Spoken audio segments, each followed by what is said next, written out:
Do you have best friends outside of the world of motorsport? Well, yeah, I have some friends in school, but they don't really like know what motorsport is, so I just come and say hi, like I had a race. Do they understand how cool your career is? I don't.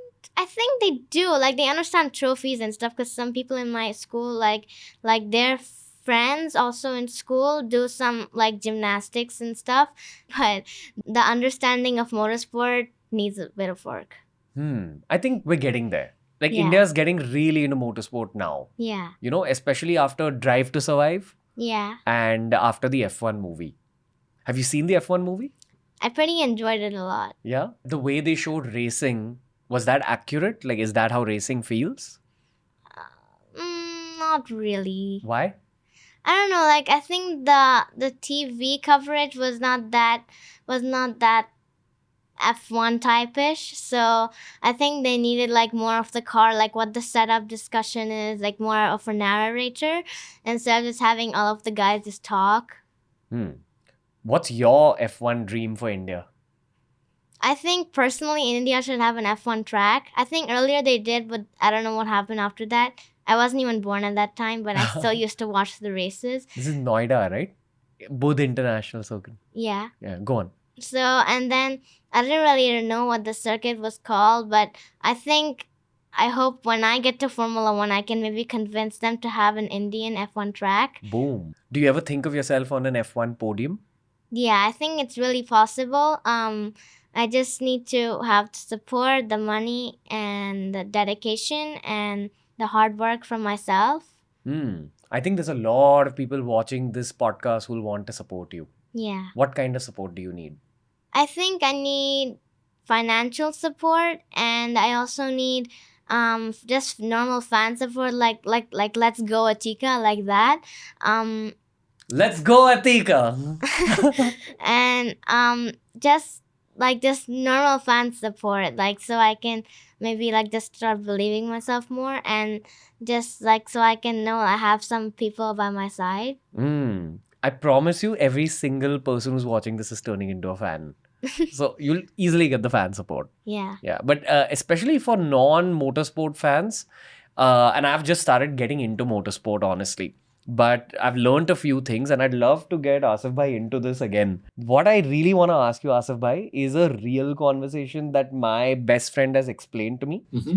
Is it true that for a young racer to actually begin racing in F1 eventually, the parents and family have to spend kind of close to like 10 million pounds or something? Yeah, the number is about $10 to $15 million. Oof. 10 to 15 million dollars. Yeah, similar to. Why? Like, what is, like, just explain that. Motorsport is the opportunities to make a career out of it, essentially, is when you start making money. So that doesn't happen till very late, very close to Formula One. Actually, in single seaters, it only happens in Formula One. Whereas in touring cars, it can happen a bit earlier, endurance cars and stuff like that. So where the money is spent is essentially is the ladder from when you begin karting up to Formula One. Now, where's the money spent on? It's spent on the equipment. Because if you have to go racing or karting, you need a car. Then you need an engineer. Then you need a mechanic. You need a trailer.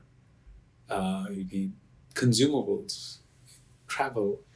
If you add all that up, it does work out of that much. And you need a competitive car. You need to then go to the best teams, and they have a price tag.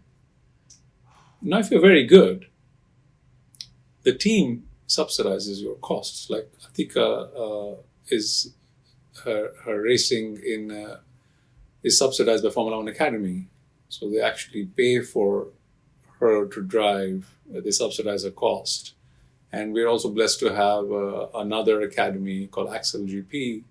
They're picking up part of her tab, but all that money is going to the team that puts up the car for you, whether it's in karting, whether it's in racing.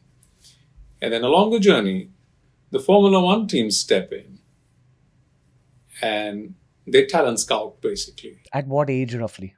Around now. At 10? It's moved, the bar is moved lower. So back in the day, you would not even think of picking up somebody from karting. I mean, Lewis Hamilton was an exception, but that was 30 years back. But now you have like 10, 11, 12-year-old taken by Formula One teams. So all these guys, Lando Norris, Piastri, what age did they begin racing at? I know Piastri started a bit late, but Lando was completely in at 4 or 5 years old. When did Piastri start? I believe he started a bit late. I read in one of his interviews. But what is late in this world? Yeah. Maybe 9, 10. Wow. But that's sort of how it is. When did you put her into her first racing kart? She was 6. 6. What did you tell her? I didn't tell her anything. She told me. Do you remember this?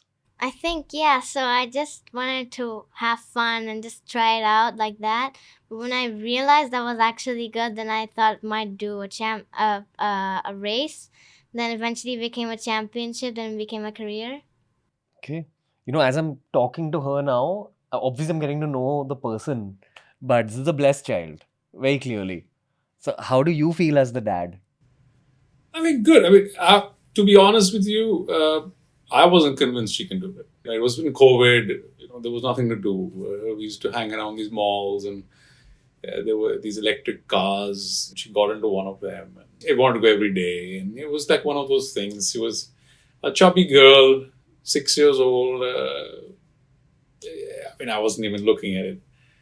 And then she kept pestering me. One fine day, she said, "No, I want to go actual karting." I said, "You're underage." But then she was very adamant. So we ended up going, and she was horribly slow. And I was like, "Okay, are we done?" And then next day, she wanted to go again. And then I was extremely reluctant. And then one day on the track, she started doing some things which, caught my attention. And I was like, "Oh, hang on, what's happening here?" And then next day I was the one who took her to the track and said, "Can you do that again?" And then it just sort of built from there. And 3-4 days later, she's breaking lap records. Wow. What is this? And then it just sort of moved on from there. And when you move to competitive karting, it's like 20 seconds a lap faster. It's another level. So obviously I wasn't convinced she can do it.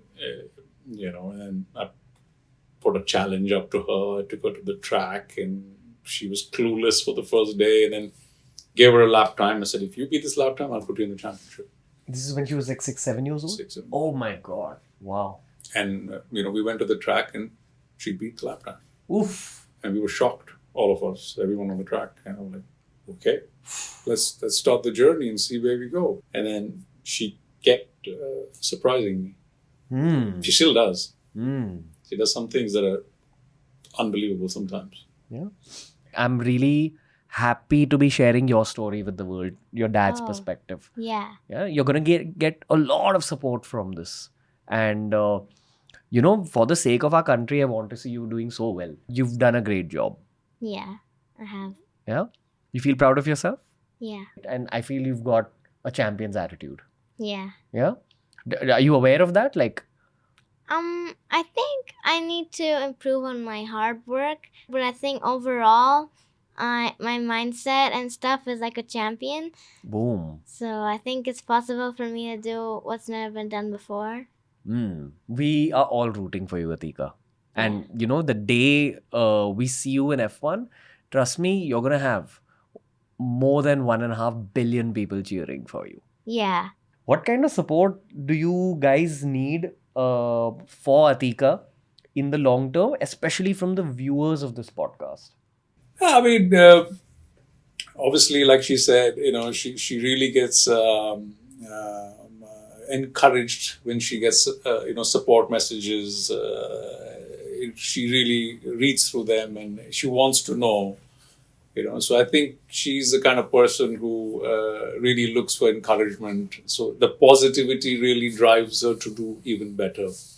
And, recently she's really upped her performances. She was just became the first Indian to finish in a top 10 in a Euro event. Oof. Let the love come, Obviously, then there's a commercial side as well. And obviously, it needs partners, you need certain support level, and which I'm happy to say that, to a certain extent, we're good, but, it's just, it's a long way to go. So let the love keep coming. Yeah, I'm pretty sure there's going to be a lot of incoming queries after this podcast. And that's the intention I'm also placing in this piece.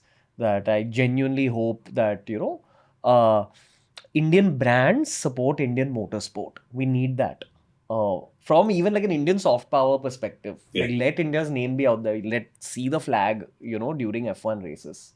Absolutely. And India is economically a big country now. So it's high time some of the corporates, they need to get behind people and get into more exciting stuff. It's about driving India forward. Yeah. You're going to make it. Like, yeah, I genuinely believe that. Yeah. How have you felt about this podcast today? It gives me a lot of encouragement, and all of the questions are related to karting and motorsport. So I think the questions were really good. I think it gave me a review of all of the motorsport, and it's made me remember more. So I've had a lot of fun considering how nervous I was before this. But You're not nervous anymore. No. Good. I just wanted you to have fun today. Enjoy it. We want to celebrate you. You're doing a lot for India already. Like, I don't want to take your focus off. And I know you're a champion in your mind. So I know your focus won't shake. But you're already killing it. Yeah. That's all I want to say. And you're very lucky to have that dad. That's the other thing I really want to say. Asif bhai, this was great. This was too much fun. Atiqa, I hope you enjoyed yourself today. Yeah. I'm just glad to be putting out your story. So But she doesn't talk like this to me. You guys bring out something here. No, I'm gay. There is a spiritual element behind all this. So if a child is in front of us, we are in service to that child. And I really know a special soul when I see it. I've seen some good stuff today. I can tell you that. So just, whatever help she needs on her journey, I hope that the show is able to bring it to her. We're doing dua for you. That's what I want to say. And just thank you for being here.